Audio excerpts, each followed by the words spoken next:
Imagine taking a wild, totally untamed stallion, like a horse that is just used to running across open plains with the wind in its mane, right? Oh, I like where this is going. Yeah, just picture it. Now imagine strapping a little leather briefcase to its back, Yeah. putting a tiny yellow hard hat on its head, and forcing it to sit at a desk to do your taxes. That is quite the visual. A horse doing taxes. Right. But honestly, that is exactly what the universe is demanding of anyone with strong Sagittarius energy right now.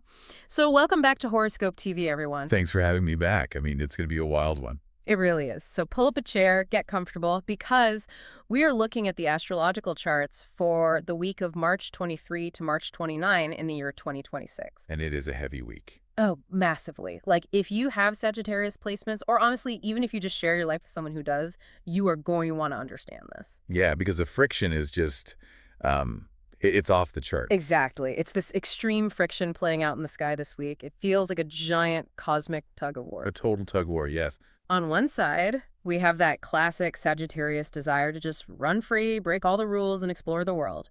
But then on the other side, the planets are literally handing out hard hats. They're demanding structure, caution, like actual maturity. Which is not always the Sagittarius vibe, let's be honest. No, not at all. I mean, the tension is undeniable when you look at the astro data for this week. It's a very specific kind of friction we're dealing with. What kind of friction? Like, break that down for us. Well, it's a sky that is basically asking a fire sign to act like an earth sign. Oh, wow. Okay. All right, Sagittarius is fire. It's spark, it's movement, it's this constant urge to see what is over the next hill. Right, they just want to go. Always moving. Exactly. But the dominant astrological weather this week is heavy, it's slow, and it's extremely demanding. So the fire is basically hitting a brick wall. Pretty much. We are seeing fast-moving, fun, daily planets running headfirst into these slow-moving, super serious generational planets. Fast versus slow. I want to talk about that idea of fast planets versus slow planets for a second, because it's so important for understanding how this actually works. Yeah, it's the core of reading charts. Right.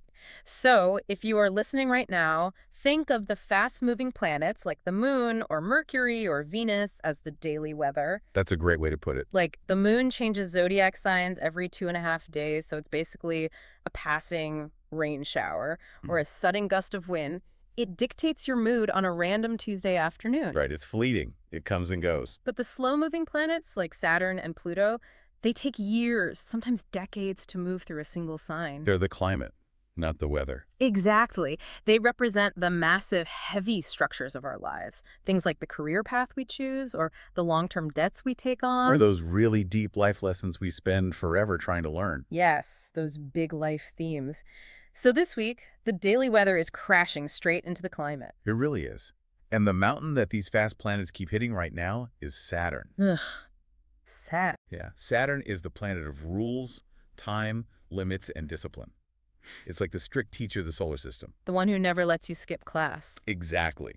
Saturn does not care if you want to go out and have fun on a Friday night. Yeah. Saturn only cares if you did your homework. Did you pay your bills on time? Are you actually building a life that will survive a harsh winter? Right. And when a fun, fast-moving planet bumps into Saturn, the fun just stops. You have to show your work. Playtime is over. Which brings us to the actual timeline of the week, right? Because this heavy Saturn energy doesn't hit us right on day one. No, thankfully, we get a little bit of a grace period. Yeah, a small window to breathe. So let's look at Monday, March 23. On Monday, the moon moves into the sign of Gemini. Which is such a fun energy. It really is. Now, Gemini is an air sign. Yeah? And in astrology, when air meets fire, like our Sagittarius listener, the fire gets bigger. It burns brighter. It's like opening a window in a warm room. It just feeds the flames. Totally. Gemini is represented by the twins, and it's all about gathering information, talking, chatting, just being super curious. So when the moon, which controls your inner emotional landscape, moves into Gemini, you're going to wake up on Monday feeling like a total sponge. You just want to absorb the whole world. Yeah, you will feel this very fresh breeze of curious energy. It's a very mental, very active start to the week. Lots of brain buzzing. Exactly. Gemini is ruled by Mercury, the planet of communication and thoughts. So your mind is going a mile a minute. You might just randomly decide you want to learn how to speak Italian. Or you might buy a huge stack of books on some topic you know literally nothing about. Oh, I've been there. Yeah. You just want to talk to your neighbors, call your friends, engage with the world on this very light, breezy level. And that feels so natural for a Sagittarius. You love learning brand new things. It honestly sounds like the perfect day. You're just riding this wave of fresh ideas and fun chats. It is great. But There's always a but with the astro charts. there is. We know from looking at the data that this breezy feeling has a very, very short shelf life. Yeah, the honeymoon phase ends quickly because just 2 days later, we hit the wall. We hit it hard. We hit Wednesday, March 25. And this is the day where that little yellow hard hat is firmly strapped onto the wild horse's head. Ready or not. Right. So on Wednesday, the sun makes a conjunction with Saturn. That's the big event? And I want to explain what a conjunction is for a second, just to keep it simple. A conjunction basically means two planets are standing in the exact same degree of the exact same zodiac sign. They're sharing the same tiny space. Yeah, like from our perspective down here on Earth, it looks like they're sitting right on top of each other, so their energies are completely forced to blend. And let me tell you, blending the sun with Saturn is a very difficult process. Why is that so hard? Because the sun represents your core self. It's your ego, your life force, your basic identity. It's the part of you that just wants to shine and be seen. Okay, so the sun is me at my brightest. Right. But Saturn, as we talked about, is the planet of limits. Strict responsibility. Oh, I see the problem. Yeah. So when your core identity is forced to sit in the same tiny room as the strictest teacher in the solar system, playtime is completely over. The universe is handing you that briefcase and a massive to-do list. The charts show that Wednesday demands absolute maturity from you. You have to be the adult in the room, whether you want to or not. I can literally feel the emotional whiplash just talking about it. It's intense, I know. Like on Monday, I want to learn 50 new hobbies. I'm buzzing with all this social energy. But by Wednesday, my core self is being told to sit down, be quiet, and finish my paperwork. Yep, do your taxes. That is going to cause a massive amount of internal frustration for a Sagittarius. You just want to run, and the universe is telling you to plant your feet and build a wall. It really can feel like a punishment. Right, like you did something wrong. It often feels exactly like that in the moment, yes? Mm-hmm. Saturn transits always feel super heavy. But if we analyze the larger movement of the planets this week, we actually see that Saturn is not trying to punish you. It's not. Because it sure feels like it. I know, but it's really not. It's actually trying to give you a foundation. Okay, a foundation. How so? Because if we look ahead to the weekend, specifically Saturday, March 28, we see this massive shift in the sky. Oh, Saturday brings the relief. It brings a huge opportunity.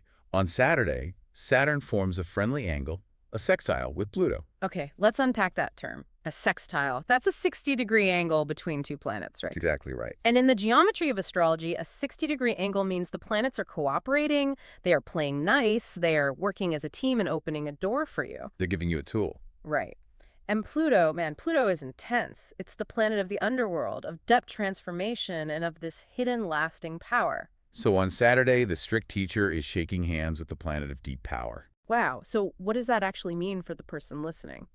It means the heavy work you are forced to do on Wednesday actually pays off by Saturday. Oh, I love a good payoff. Right. All those wild, curious ideas you had on Monday under the Gemini moon, you cannot make them real just by thinking about them. You have to actually do something. Exactly. You have to put in the effort. Saturn forces you to put a solid floor under those floating ideas. Okay, that makes sense. Saturn and Pluto working together is all about taking raw, untamed power and building a lasting structure for it. So that briefcase you get handed on Wednesday? If you actually open it and do the work, you will realize it contains the blueprints for your own empire. Okay, that reframes the whole entire week for me. The friction isn't there to ruin your fun. It's there to make your fun sustainable. Yes, it's the perfect word for it. Sustainable. Because, like, a wild horse is a beautiful thing to look at. But a horse in a harness can pull a wagon, it can plow a field, and help build an entire town. The discipline makes the power possible. You cannot skip Wednesday and expect to get the rewards of Saturday. You absolutely cannot skip the work. Saturn does not allow shortcuts. Ever. Never. Okay, so this concept of doing the work leads us directly into how this astrological weather is going to impact your actual everyday life. Right, the practical stuff. Because when we talk about building an empire, we have to talk about your career, your ambition, and of course, your bank account. Oh, big time. The charts have a massive focus on your professional world this week. So let's zoom back in on Wednesday, March 25. The big day. The day the sun meets Saturn. You wake up, you get dressed, you go to work. How does this energy physically manifest when you are sitting at your desk or dealing with your boss? It manifests as a massive reality check. You cannot hide on Wednesday. No flying under the radar. None.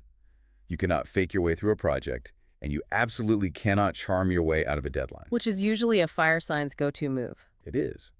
But Saturn demands that you take complete responsibility for your professional future. You have to look at your job and ask yourself, am I actually doing the things required to get the promotion? Or am I just hoping someone notices me and gives it to me by magic? Exactly. If there is a hard task you have been avoiding for weeks, Saturn will basically put it right in the middle of your desk and refuse to let you leave until it is done. So you have to double-check the facts. Write the hard email. Own your mistakes if you made any. Yeah, if you cut corners, Saturn will expose it, just point blank. Ouch. But if you put your head down and actually do the work, Saturn really respects that. It builds your long-term reputation. Okay, so it rewards hard work. But here's the part of Wednesday that makes it so incredibly stressful.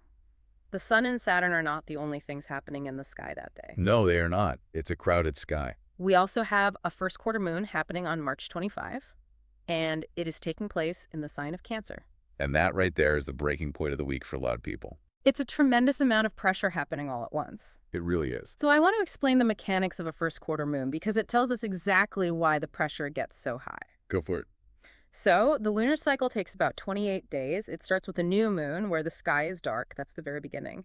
Then about a week later, the moon has moved exactly 90 degrees away from the sun. Which creates a square aspect. Right, a square. When you look up at the sky, you see a half moon. That is the first quarter phase.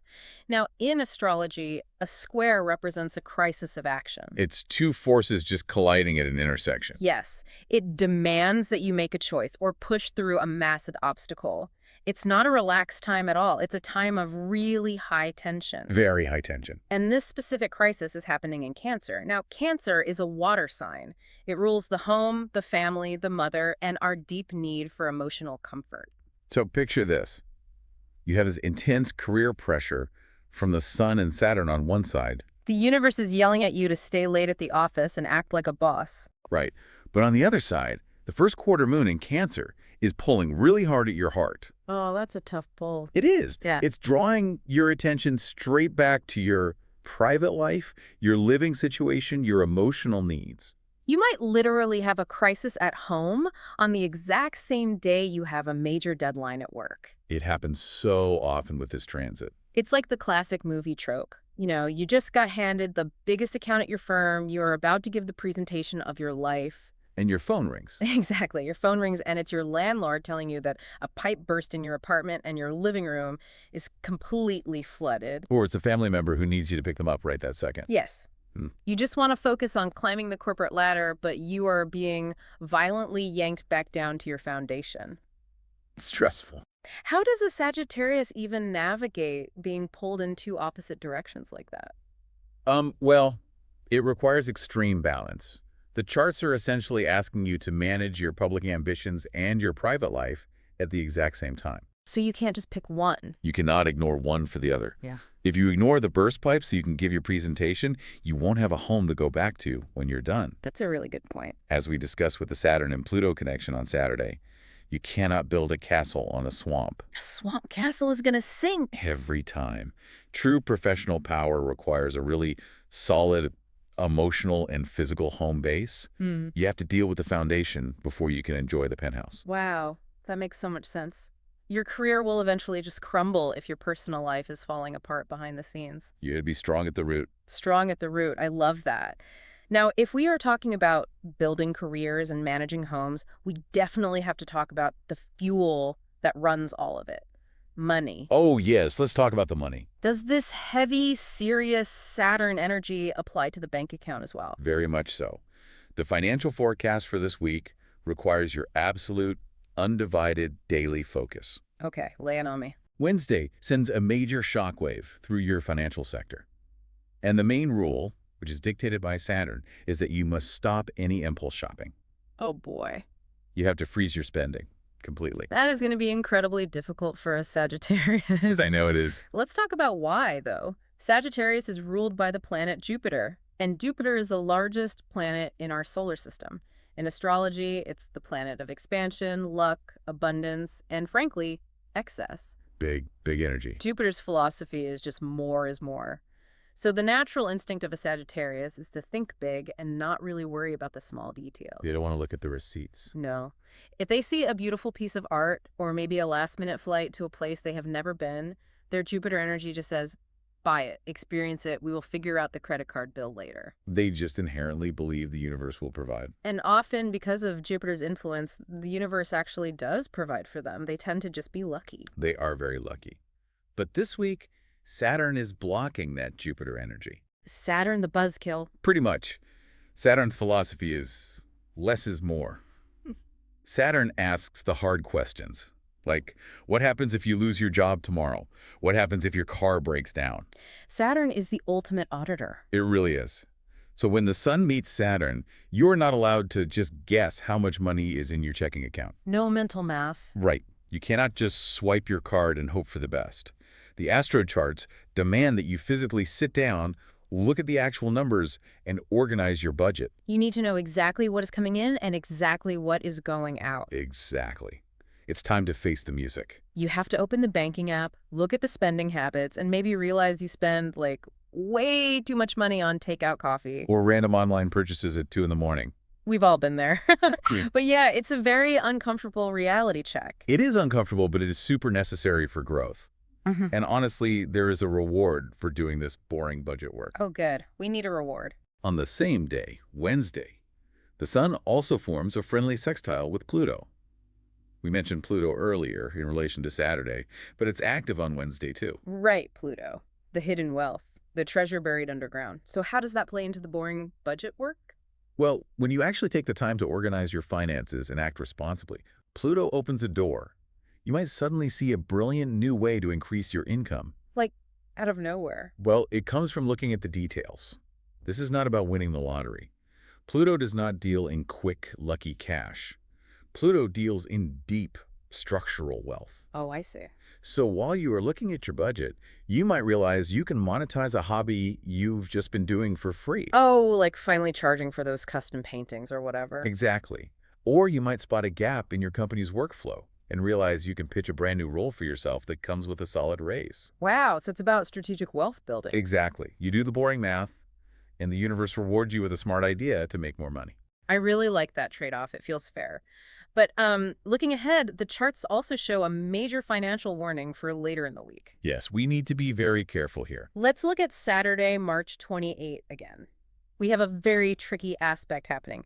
Mercury is forming a square with Lilith. This is a transit you have to be extremely cautious with. Let's break it down for the listener because Lilith isn't talked about as often. Mercury is the planet of the mind. It rules how we think, how we speak, and very importantly, how we write and sign documents. Contracts are totally ruled by Mercury. Right. Now, Lilith is a fascinating piece of astrology. Lilith is not an actual physical planet. It's a mathematical point in space that relates to the orbit of the moon. It's an abstract concept, but very powerful. Yes. In astrological interpretation, Lilith represents the shadow. It's the rebellious side, the wildness that refuses to be tamed. It's the things we keep hidden and the things that are hidden from us. Basically, the dark side of the moon.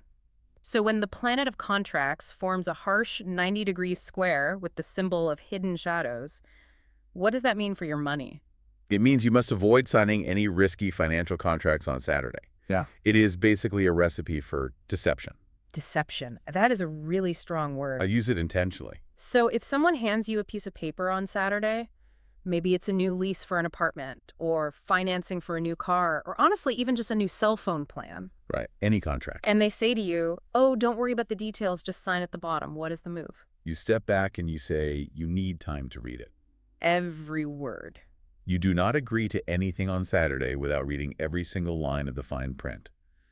Mercury clashing with Lilith means there is a very high probability that something is being left out of the conversation. Like a hidden fee? A hidden fee, a trapdoor, or just some clause that benefits them and really hurts you. The shadows are highly active. You have to bring everything into the light before you commit your money. Read the fine print. Question everything. Do not let anyone rush you. Never let them rush you on a Lilith square. Okay, we have covered the career pressure, the leaky roof at home, the strict budget auditing, and the hidden traps in contracts. It's a lot. It really is. Just talking about all of this is making me feel exhausted. I have to imagine that carrying all of this mental and structural weight is going to have a physical impact on the body. Oh, it absolutely will. You cannot endure this level of mental friction without your physical body reacting to it. It's all connected. Completely. Yeah. Medical astrology is a huge part of understanding these transits, and the charts for this week are very clear about exactly where you're going to feel the stress. Let's talk about medical astrology for a second. This is the idea that different planets and different zodiac signs actually rule specific parts of the human body. Yes, it's an ancient practice. Like, for example, Aries rules the head, which is why Aries people often get tension headaches when they are stressed out. Exactly. So what does Saturn rule? Because Saturn is obviously the dominant force this week. Saturn rules the structural framework of the body. The framework. Yes, it rules the bones, the joints, the teeth, and the entire skeletal system. Saturn is the scaffolding that holds you upright. That makes perfect symbolic sense. Right. It's the hardest, most enduring part of the physical form. Saturn is the strict teacher who builds foundations in our lives, so of course it rules the physical foundation of our bodies. It's beautifully logical. It is. So on Wednesday, when the sun makes that super heavy conjunction with Saturn, how does a Sagittarius physically feel that? They are going to feel it in their bones, literally. Oh, wow. The weight of the responsibility they are carrying at work and in their budget will translate into physical stiffness. Like waking up feeling ancient. Exactly. They might wake up on Wednesday with a stiff neck, or their knees might really ache.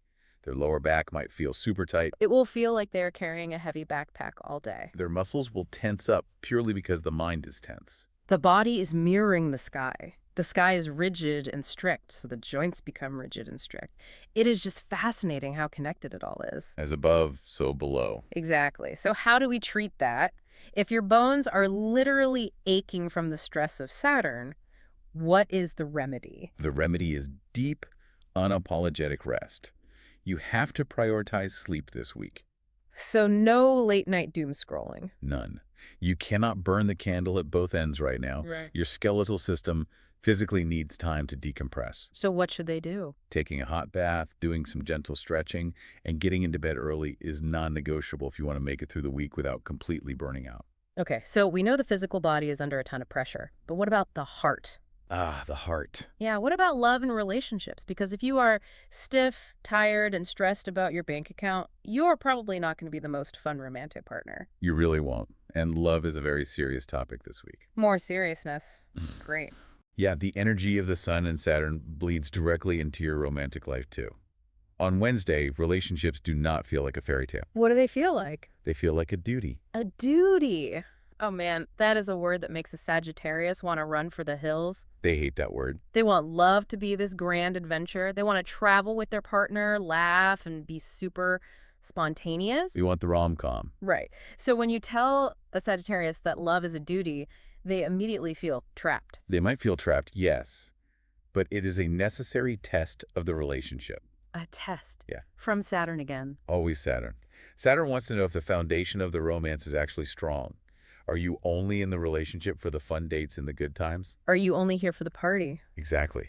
Or are you willing to show up when things are really boring, when the bills need to be paid, and when your partner needs you to just be quiet and reliable? Saturn demands loyalty. You have to prove that you are a solid partner. You have to keep your promises. It's about showing up, doing the dishes without being asked, taking out the trash, just listening to them complain about their day at work. It's the highly unglamorous side of love. But here is where the charts offer something truly beautiful, I think. If you do that unglamorous work on Wednesday, the sky opens up for you on Thursday, March 26. It's a gorgeous transit on Thursday. We have a conjunction between Venus and Chiron. And let's explain this because it is so profound. It really is. Venus is the planet of love, beauty, attraction, and what we value. But Chiron is a very specific type of energy. Chiron is known as the wounded healer. Right. And for those who don't know the mythology behind Chiron, it is so deeply relevant here. Go ahead and share it. It's a great story. In Greek mythology, Chiron was a centaur, which is literally the symbol for Sagittarius. The half-man, half-horse. Exactly. And Chiron was known for being incredibly wise, but he was accidentally shot by a poisoned arrow. A tragic accident. Right, and because he was immortal, the poison could not kill him, but the wound would not heal either, so he was in constant agonizing pain. Endless pain. So to try and cure himself, he studied medicine, herbs, and all these forms of healing. He never actually found a cure for his own wound, but he became the greatest healer in the world for everyone else. It's such a bittersweet myth. It is. In astrology, Chiron represents our deepest, oldest emotional wounds, the trauma we carry around. But it also represents our ability to turn that exact pain into empathy and heal other people. That is exactly right. So when Venus, the planet of love, meets Chiron, the wounded healer, it creates a very sensitive, very vulnerable day.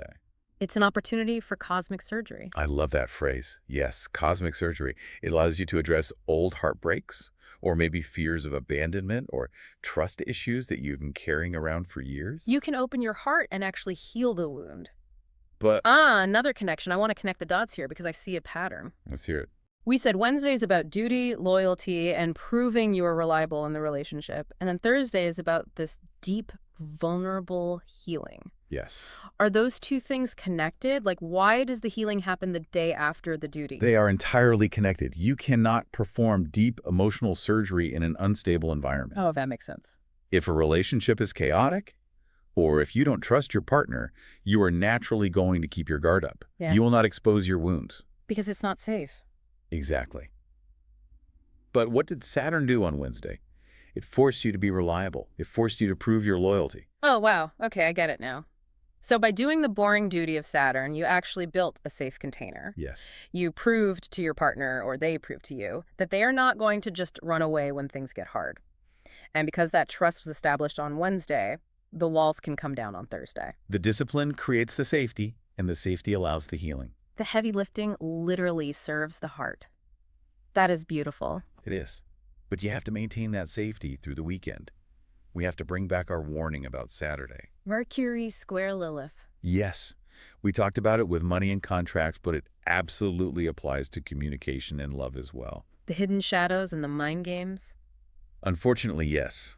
When Mercury clashes with Lilith, communication becomes incredibly muddy. People start acting out their deepest insecurities. What does that look like in a relationship? It looks like giving your partner the silent treatment and just hoping they can read your mind. Ugh, the worst. Or it looks like testing them, doing something just to see if they actually care enough to react. It is manipulative behavior born entirely out of fear. The charts demand that you avoid this entirely, right? 100%. Yeah. If you are upset, you must use your words. You must speak clearly and honestly. No secrets, no hidden agendas. You cannot just sigh loudly while doing the dishes and expect them to magically know why you are mad. No, they won't know. You have to say, I am feeling overwhelmed. Total transparency is the only way to navigate that clash. Keep it in the light. Okay, so then once you get through the communication hurdles of Saturday, the weekend wraps up with a very specific mood. On Sunday, March 29, the moon moves into the sign of Virgo. Which is a massive shift in energy. A completely different vibe. Totally. Virgo is an earth sign, and it's ruled by Mercury. But it's a very practical, grounded version of Mercury. Virgo rules our daily routines, our habits, our physical health, and our deep desire for purity and order. So after a week of intense career pressure, strict budgets, stiff bones, and deep emotional surgery, the moon hits Virgo on Sunday. Yes. What does that make a Sagittarius want to do? It makes them want to clean the slate, Like literally clean? literally and figuratively. Hmm. The Virgo moon drives a need to organize your life from the ground up. You will likely wake up on Sunday and just want to completely overhaul your environment. Oh, I know this You feeling. might clean out the refrigerator, throw away all the junk food, and start chopping vegetables for the week. Meal prep Sunday. Exactly. You will want to drink a lot of water, scrub the floors, and just get your schedule organized for Monday. It is the ultimate reset button. It is your mind and body saying, okay, we survived the heavy weather. Now let's get our house in order so we are ready for whatever comes next. Virgo loves order. I honestly love a Virgo moon on a Sunday. It just feels so productive and grounding. It's the perfect way to end a chaotic week. Now, if you are going to be doing all this heavy lifting, the budgeting, the healing, the career building, the meal prepping, you cannot do it alone. No, you need support. Or rather, you need to make sure the people around you are helping you, not draining you. The people you spend your time with this week will either be a life raft or they will be a heavy anchor tied to your ankle. That is a very accurate description. We have to talk about the best and worst matches for this specific week. The astrological charts are very clear on who will support you right now and who is going to drive you absolutely crazy. Let's start with the positive. Let's start with the life raft. Mm. Who is the absolute best match for Sagittarius this week? Your best match is Aquarius. Aquarius. Let's analyze this combination because it's interesting. Aquarius is an air sign. And we already talked about how air feeds fire. Right, there's a natural synergy there. So naturally, there is a good dynamic. But Aquarius is a specific kind of air. Unlike Gemini, which is mutable and always changing its mind, Aquarius is fixed air. Very fixed. They are stubborn, they are highly intellectual, and they hold their ground. Why is this fixed air sign the perfect sidekick for the heavy Saturn week we're having? Because of how Aquarius processes stress. Okay, how do they process it? Aquarius is a highly logical, deeply intellectual sign. They live inside their heads, they love the big picture, and they value freedom just as much as a Sagittarius does. They both hate feeling boxed in. Right. But more importantly, when the heavy Saturn energy hits, when the budget is super tight and the boss is yelling, an Aquarius does not panic. They stay cool. They do not get swept away in a tidal wave of emotion. They detach. They step back, look at the problem like a giant puzzle, and help you solve it. That is exactly what you need when you are overwhelmed. You do not need someone crying with you. You need someone to look at the spreadsheet and say, okay, if we move this money here and you send this email tomorrow, we fix the problem. Exactly. They are a calm, rational co-pilot. I love that. They provide clarity. And honestly, they are also wonderful companions for the lighter parts of the week. Oh, right, Monday. Remember Monday with the Gemini moon. When you want to learn Italian and read 10 books, an Aquarius will dive right into that with you. They'll probably bring their own books. They will. They love bizarre ideas, unconventional thinking, and deep conversations. They will debate philosophy with you for 3 hours and not think you are crazy at all. They respect your mind. They respect your mind, and they give you the space you actually need to breathe. Together, you form an unstoppable, highly communicative team. It sounds like a brilliant partnership. Mutual respect, logical support, and fun conversations. It's the best duo this week. But we have to flip the coin. We have to look at the anchor.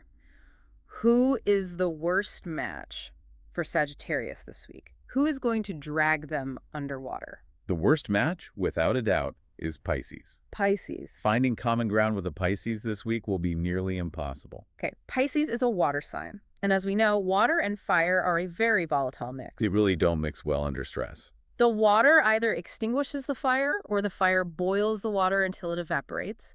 But what is it about the specific astrological weather of this week that turns this difficult combination into a total disaster? It all comes down to how these two signs react to the massive pressure of Wednesday. Wednesday strikes again. Always Wednesday. Let's look at that day again.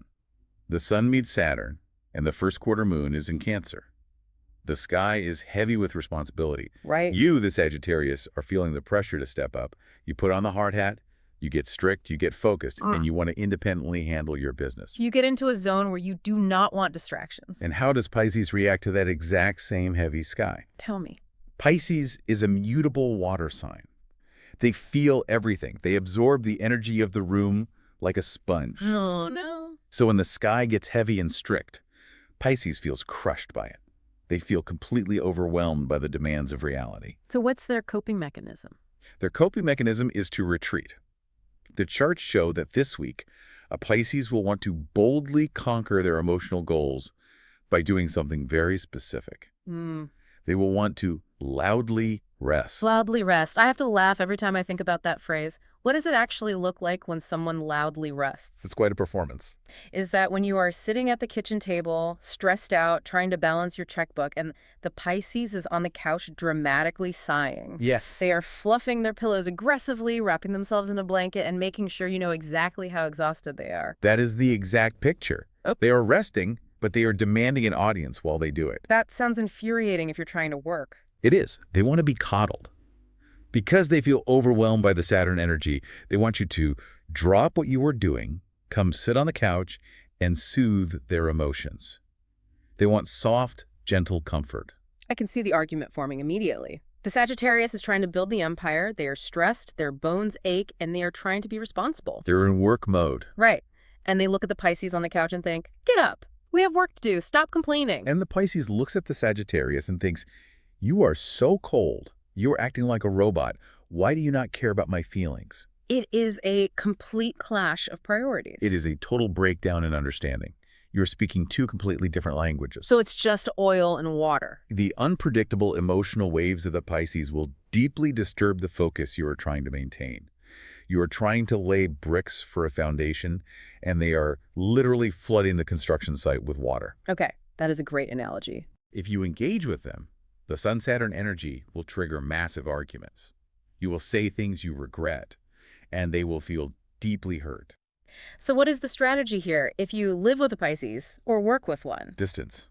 You must maintain distance from Pisces this week. Keep your interactions brief, polite, and totally superficial. Don't take the bait. Do not get pulled into deep emotional conversations, and do not try to force them to be productive. Just let them rest, loudly or otherwise, in a different room. You have to protect your peace. That's the priority. Protect your peace. Protect your peace and focus on your foundation. Let Aquarius help you with the math, and just leave Pisces alone. Exactly. Okay, as we start to pull all of these threads together, I want to talk about the tools we can use to make this week a little easier. We definitely need some tools. When the universe is asking this much of you, you need every advantage you can get. Let's talk about the lucky tools for the toolbox. What is the color of the week? The lucky color for Sagittarius this week is purple. If you want the exact digital color code, it is hashtag 800-080. This is a very rich, deep, classic purple. I love that choice. Let's think about the psychology and history of the color purple. Historically, purple dye was incredibly expensive to make. Very rare. Right. It came from crushed sea snails, so only royalty, emperors, and high priests could afford to actually wear it.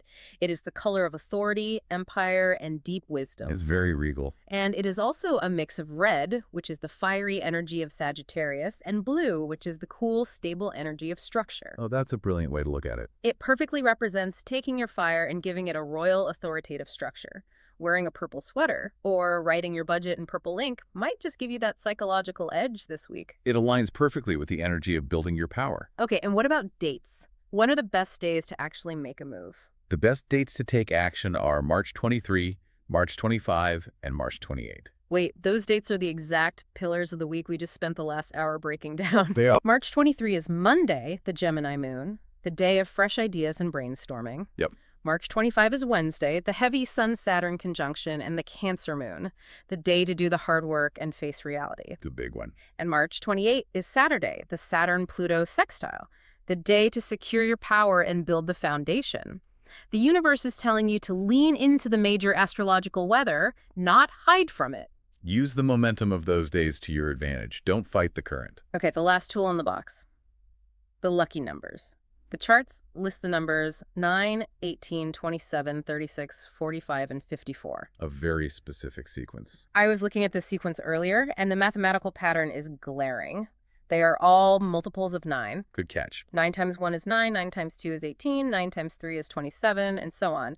And furthermore, if you take any of those numbers and add the individual digits together, they equal 9. They always come back to 9. 1 plus 8 is 9, 2 plus 7 is 9, 3 plus 6 is 9. The universe is practically screaming the number 9 at Sagittarius. What does the number 9 represent in numerology and astrology? The number 9 is incredibly profound. In numerology, 9 is the final single digit. Okay. After 9, you move into double digits and start a brand new cycle with the number 10, or back to 1. Because it is the final number, 9 represents the end of a cycle. The end of an era. It is the number of completion, wisdom, and letting go of what no longer serves you. It is the energy of the hermit looking down from the top of the mountain after a really long journey. You've climbed the whole mountain. You have learned all the lessons, you have gathered the experience, and now you are preparing to close the chapter and start something entirely new. Oh man, that brings the entire week into focus. It connects everything. It really ties it all together. The sun meeting Saturn, the strict teacher, the budget auditing, the physical stiffness, the healing of Chiron. You are being forced to do all of this heavy work because you are at the end of a cycle. You're graduating. You are graduating. You are leaving behind the reckless, wild, purely impulsive version of yourself, and you are taking all that fire and refining it into wisdom. Which is much more powerful. The universe is forcing you to grow up because you are about to start a new chapter, and you literally need a solid foundation before you turn the page. That is the exact message of the astro data. The hard work is a graduation ceremony. You're being prepared for a higher level of existence. Let's do a final summary of this massive journey. The week starts on Monday with a breeze of curiosity. You want to learn and explore. Enjoy that breeze. But by Wednesday, the strict teacher of Saturn sits you down, hands you a briefcase, and tells you to audit your entire life. You have to balance your career ambition with a crisis at home. The delicate balance. You have to freeze your spending and look at the real numbers. Your bones might literally ache from the stress. But because you prove your loyalty and do the work, you create a safe container that allows you to heal deep emotional wounds on Thursday. The cosmic surgery. You lean on the logical mind of Aquarius, you avoid the emotional storms of Pisces, and you read the fine print on Saturday so that you can finally use the power of Pluto to build a lasting empire. It is a grueling week, but the payoff is the foundation of your future. It is a transformative week. And as we conclude our analysis of these charts, I want to leave you with one final thought to mull over. A question that challenges the very core of what it means to be a Sagittarius. I am ready. What is the question? As a fire sign, you always think of freedom as the absence of rules. You think freedom means no boundaries, no budget, no strict teachers. You think it is just an open road and endless possibilities. That's the classic definition.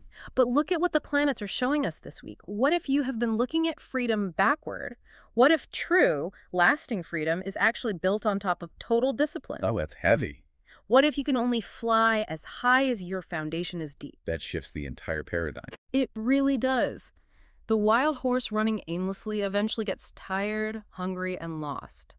But the horse that accepts the harness, does the work, and builds the town.